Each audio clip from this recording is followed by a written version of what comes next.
ನೋಡಿ ಅದು ಹಿಂಗೆ ರೋಸ್ಟ್ ಆಗಿದೆ ಈರುಳ್ಳಿ ಎಲ್ಲ ಅದರಿಂದ. ಓಕೆ ನೋಡಿ ಈ ಥರ ಇರುತ್ತೆ, ಕಾಣಿಸ್ತಿದೆಯಾ ನೋಡಿ. ಹಾಯ್ ಎವ್ರಿವನ್, ಎಲ್ಲರೂ ಅಡುಗೆ ಮಾಡ್ತೀರಿ, ಅಡುಗೆ ಮಾಡ್ಕೊಂಡು ಊಟ ಮಾಡ್ತಾ ಇದ್ದೀರಾ ಅಂತ ಅಂದ್ಕೊಂಡಿದ್ದೀನಿ. ನಾನು ಮಾಡಿರೋ ರುಚಿಗಳನ್ನು ತೋರಿಸಿರೋ ವಿಡಿಯೋಗಳನ್ನು ನೋಡಿ ಅಡುಗೆ ಮಾಡಿ ಆಯಿತಾ. ಇವತ್ತು ನಾನು ನಿಮಗೆ ರವೆ ದೋಸೆ ಮಾಡೋದು ಹೆಂಗೆ ಅಂತ ಹೇಳ್ಕೊಡ್ತಾ ಇದ್ದೀನಿ. ಸೊ ಫಸ್ಟು ರವೆ ದೋಸೆ ಹಿಟ್ಟು ಕಲಸೋದಕ್ಕೆ ಏನೇನು ಹಾಕೋತೀನಿ ಅಂತ ಹೇಳ್ತೀನಿ. ರವೆ ದೋಸೆ ಕಲಸೋದಕ್ಕೆ ಒಂದು ಮೆಜರ್ಮೆಂಟು ರವೆ ತಗೊಂಡಿದ್ದೀನಿ, ಅಷ್ಟೇ ಮೆಜರ್ಮೆಂಟು ಅಕ್ಕಿ ಹಿಟ್ಟು, ಅದ್ರ ಅರ್ಧ ಮೆಜರ್ಮೆಂಟು ಮೈದಾ ಹಿಟ್ಟು. ಅರ್ಧ ಇದೆ ಇದು. ಓಕೆ, ಹೌದು, ಇದು ಅರ್ಧ. ಓಕೆ, ಒಂದು ರವೆ, ಒಂದು ಅಕ್ಕಿ, ಅರ್ಧ ಮೈದಾ. ಅದ್ರ ಜೊತೆಗೆ ಜೀರಿಗೆ ಹಾಕೋತೀನಿ, ಮೆಣಸಿನ ಪುಡಿ ಮತ್ತು ಹಿಂಗು. ಎಷ್ಟಿದು ಜೀರಿಗೆ ಮೆಣಸಿನ ಪುಡಿ? ಅದು ಒಂದೊಂದು ಸ್ಪೂನು, ಒಂದೂವರೆ ಸ್ಪೂನ್. ಒಂದೊಂದು ಸ್ಪೂನು. ಆಮೇಲೆ ಅದ್ರ ಜೊತೆಗೆ ಹಸಿರು ಮೆಣಸಿಕಾಯಿ ಮತ್ತು ಶುಂಠಿ ಹಾಕೋತೀನಿ. ಎಷ್ಟಿದೆ? ಇದು ಹಿಟ್ಟು ಮಾಡ್ಕೊಳ್ಳೋದಕ್ಕೆ ಒಂದು 4 ಮೆಣಸಿಕಾಯಿ ಹಾಕೊಂಡಿದ್ದೀನಿ. ಒಂದು ಎಷ್ಟು, ಒಂದು ಇಂಚಷ್ಟು, ಒಂದು ಎಷ್ಟು ಬೇಕೋ ಅಷ್ಟು ಸಣ್ಣದಾಗಿ ಕಟ್ ಮಾಡ್ಕೊಳ್ಳಿ. ಓಕೆ, ತುಂಬ ಆದಷ್ಟು ಸಣ್ಣದಾಗೆ, ಬಾಯಿಗೆ ಸಿಗಬಾರ್ದು. ಆ ಥರ ಕಟ್ ಮಾಡ್ಕೊಳ್ಳಿ. ಇದು ಈರುಳ್ಳಿ ಆಮೇಲೆ. ಎಷ್ಟಿದೆ ಈರುಳ್ಳಿ? ಈರುಳ್ಳಿ ಇದು ಪ್ಲಸ್ ಇನ್ನೊಂದಷ್ಟು ಕಟ್ ಮಾಡಿ ಇಟ್ಟಿದ್ದೀನಿ. ಒಂದು 2 ಈರುಳ್ಳಿ ನಿಮ್ಗೆ ಎಷ್ಟು ಬೇಕೋ ಅಷ್ಟು ಹಾಕೊಳ್ಳಿ, ಯಾಕೆಂದ್ರೆ ಅದು ತವಾ ಮೇಲೆ ಹಾಕ್ಬಿಟ್ಟು ಅದ್ರ ಮೇಲೆ ಬ್ಯಾಟರ್ ಹಾಕ್ತೀನಿ. ಓಕೆ, ತವಾ ಮೇಲೆ ಹಾಕ್ಬಿಟ್ಟು ಆಮೇಲೆ ಬ್ಯಾಟರ್ ಹಾಕ್ತೀಯಾ? ಓಕೆ. ಸೊ ಇಂಗ್ರೀಡಿಯೆಂಟ್ಸು ರಿಪೀಟ್ ಮಾಡ್ತೀನಿ.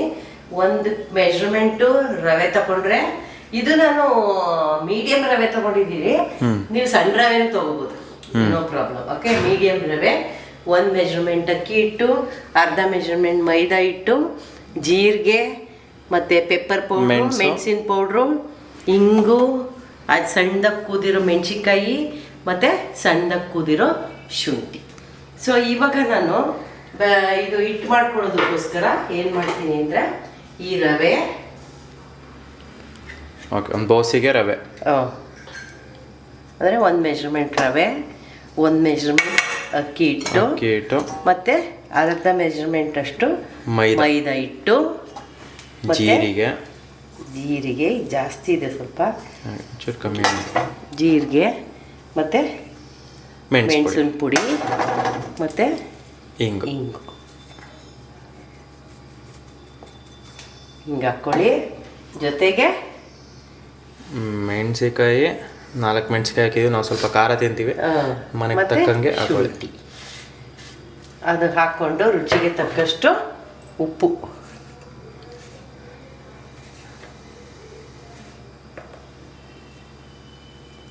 ಉಪ್ಪು ಆಮೇಲೆ ನೋಡಿ ರುಚಿ ನೋಡಿ ಹಾಕ್ಕೊಳ್ಳಿ ಆಯ್ತಾ. ಫಸ್ಟೇ ಜಾಸ್ತಿ ಹಾಕ್ಬಿಟ್ರೆ ಆಮೇಲೆ ಉಪ್ಪಾದರೆ ಕಷ್ಟ ಆಗುತ್ತೆ, ಸೊ ಕಮ್ಮಿ ಹಾಕೊಂಡು ಇದನ್ನೆಲ್ಲ ಸರಿಯಾಗಿ ಮಿಕ್ಸ್ ಮಾಡಿ. ಓಕೆ, ಇದು ನೀರು ಎಷ್ಟು ಹಾಕಬೇಕು?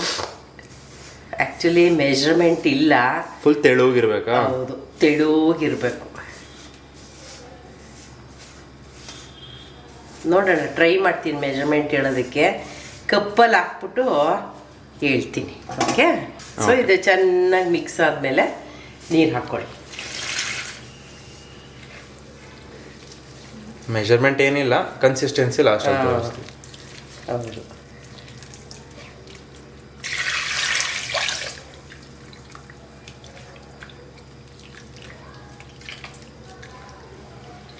ನಾನು ಏನು ಅನ್ಕೊಂಡಿದ್ದೆ ಅಂದ್ರೆ ಈರುಳ್ಳಿನೂ ಮಿಕ್ಸ್ ಮಾಡ್ಬಿಡ್ತೀವಿ ಅನ್ಕೊಂಡಿದ್ದೆ.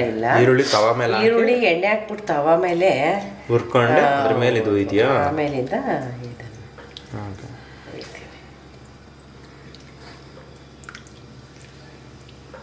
ಆಲ್ಮೋಸ್ಟ್ ನೀರು ಥರ ಅಲ್ವಾ? ಹೌದು, ಈ ಥರ ಮಾಡ್ಕೊಳ್ಳಿ.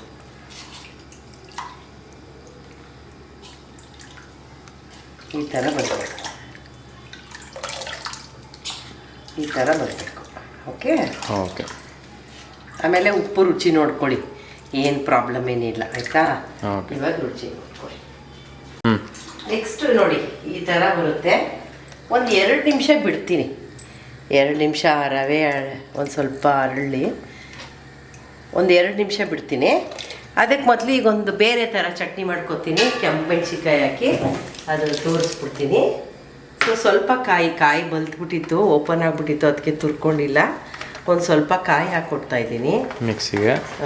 ಒಂದಷ್ಟು ಕಾಯಿ ತುರಿ ಪ್ಲಸ್ ಹುರ್ಗಡ್ಲೆ 1 ಕಪ್ ಆಯಿತಾ. ನೆಕ್ಸ್ಟು ಒಣಮೆಣ್ಸಿಕಾಯಿ. ಇವತ್ತು ಒಣಮೆಣ್ಸಿಕಾಯಿ ಹಾಕ್ತಾಯಿದ್ದೀನಿ ನೋಡಿ. ಮೊದಲು ಹಸಿರುಮೆಣ್ಸಿಕಾಯಿ ಹಾಕ್ತಿದ್ದೆ, ಆಮೇಲೆ ಬೆಳ್ಳುಳ್ಳಿ ಮತ್ತು ಕರ್ಬೇವಿನ ಸೊಪ್ಪು ಇದ್ದರೆ ಕೊತ್ತಂಬರಿ. ಬೆಳ್ಳುಳ್ಳಿ ಎಷ್ಟು ಹಾಕಿದೆ? ಬೆಳ್ಳುಳ್ಳಿ 1-2 ಸಣ್ಣ ಬೆಳ್ಳುಳ್ಳಿ ಹಾಕ್ಕೊಂಡಿದ್ದೀನಿ ಆಯಿತಾ. ಇಂಗ್ರೀಡಿಯೆಂಟ್ಸ್ ಇಂಪಾರ್ಟೆಂಟು, ನೀವು ಪ್ರಮಾಣ ಇಂಗ್ರೀಡಿಯೆಂಟ್ಸ್ ಇಂಪಾರ್ಟೆಂಟು ಆಯಿತಾ. ಸೊ ನಿಮಗೆ ಇದು ಕಾಯಿ ಥರ ಬೇಕು ಅಂದರೆ ಕಾಯಿ ಜಾಸ್ತಿ ಹಾಕ್ಕೊಳ್ಳಿ. ನಾನಿಲ್ಲಿ ಹುರ್ಗಡ್ಲೆ ಜಾಸ್ತಿ ಹಾಕಿದ್ದೀನಿ. ಮೆಣ್ಸಿಕಾಯಿ ನಿಮ್ಮ ಖಾರಕ್ಕೆ ತಕ್ಕಂಗೆ ಹಾಕ್ಕೊಳ್ಳಿ. ಕರಿಬೇವಿನ ಸೊಪ್ಪು ಹಾಕಿದ್ದೀನಿ, ಆಮೇಲೆ ಬೆಳ್ಳುಳ್ಳಿ ಹಾಕಿದ್ದೀನಿ, 2 ಬೆಳ್ಳುಳ್ಳಿ ಹಾಕಿದ್ದೀನಿ, ಮತ್ತು ರುಚಿಗೆ ತಕ್ಕಷ್ಟು ಉಪ್ಪು ಆಯಿತಾ. ಉಪ್ಪು ಹಾಕ್ಕೊಂಡು ಇದನ್ನು ಗ್ರೈಂಡ್ ಮಾಡ್ಕೊಳ್ಳಿ. ಇವತ್ತು ಕೆಂಪು ಮೆಣ್ಸಿಕಾಯಿ ಚಟ್ನಿ ಮಾಡ್ತಾಯಿದ್ದೀನಿ. ಸೊ ಚಟ್ನಿಗೆ ನಾನು ಇದಕ್ಕೆ ಒಂಚೂರು ನೀರು ಹಾಕ್ಕೊಂಡು ಆಡಿಸ್ಕೊತೀನಿ.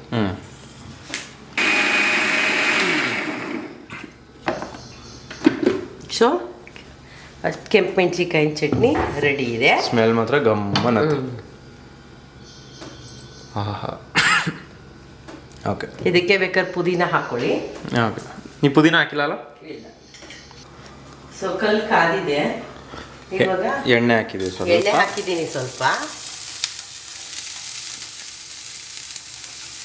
ಒಂಚೂರು ಈರುಳ್ಳಿ ನಿಮಗೆ ಎಷ್ಟು ಬೇಕಷ್ಟು ಉದುರಿಸ್ಕೊಳ್ಳಿ. ಕೆಲವರು ತುಂಬ ಈರುಳ್ಳಿ ಇಷ್ಟಪಡ್ತಾರೆ, ಹಂಗೇನಾದ್ರು ಆದರೆ. ಇದು ಗ್ರಾನೈಟ್ ಕೋಟೆಡ್ ಪ್ಯಾನ್, ಇದು ಅದಕ್ಕೆ ಹಾಕ್ಕೊಂಡಿದ್ದೀನಿ. ಕಬ್ಬಣದ ಪ್ಯಾನ್ ಇದ್ದರೆ ಅದಕ್ಕೂ ಹಾಕ್ಕೊಳ್ಳಿ. ಓಕೆ. ಸೊ ಇದು ಈರುಳ್ಳಿ ಸ್ವಲ್ಪ ಚೆನ್ನಾಗಿ ಬೇಯಲಿ. ಮತ್ತು ಇದು ಬ್ಯಾಟ್ರಿ ನೋಡಿ, ಬ್ಯಾಟ್ರಿ ಹೇಗಿದೆ ಅಂದರೆ ಅದೆಲ್ಲ ಒಂದು 5 ನಿಮಿಷ ಇಟ್ಟಿರ್ತೀರಲ್ಲ, ಅವಾಗ ನೋಡಿ ರವೆ ಎಲ್ಲ ಸ್ವಲ್ಪ ಅರಳಿರುತ್ತೆ.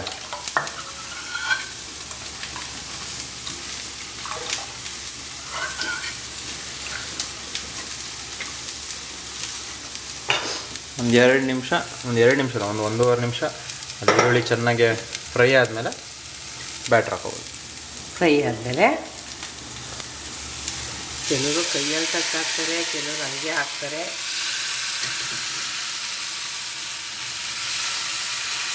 ಇದು ಸ್ವಲ್ಪ ತೂತು ಥರ ಬರಲಿ ಮಧ್ಯೆ. ಓಕೆ.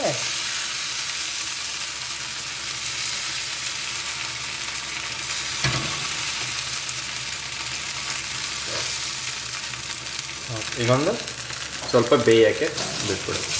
ಇದು ತುಪ್ಪ ಹಾಕ್ತೀನಿ. ತುಪ್ಪ ಮೇಯ್ನ್ ಇಂಗ್ರೀಡಿಯೆಂಟ್ ನಮ್ಮ ಮುಂದೆ.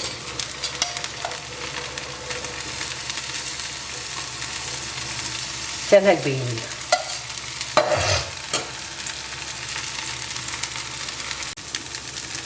ಬೆಂದಿದೆ, ಒಂದು ಸೈಡ್ ಅಷ್ಟೇ ಬೇಯಿಸಿ ಅಷ್ಟೇ ಆಯಿತಾ. ನೋಡಿ ಅದು ಹಿಂಗೆ ರೋಸ್ಟ್ ಆಗಿದೆ ಈರುಳ್ಳಿ ಎಲ್ಲ ಅದರಿಂದ.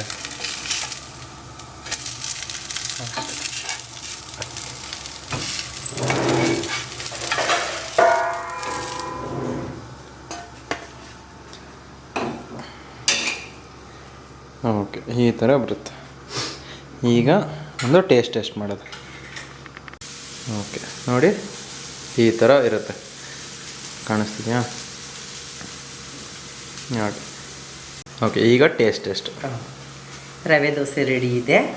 ಇದಕ್ಕೆ ಎಷ್ಟು ಅಂದರೆ ಈರುಳ್ಳಿ ಎಲ್ಲ ಹಾಕಿರೋದ್ರಿಂದ ಒಂದೊಂದ್ಸಲ ಚಟ್ನಿನೇ ಬೇಡ ಅನ್ಸುತ್ತೆ. ಹೌದು, ಅಷ್ಟು ಟೇಸ್ಟಿ ಇರುತ್ತೆ. ಹೌದು, ಚೆನ್ನಾಗಿದೆ.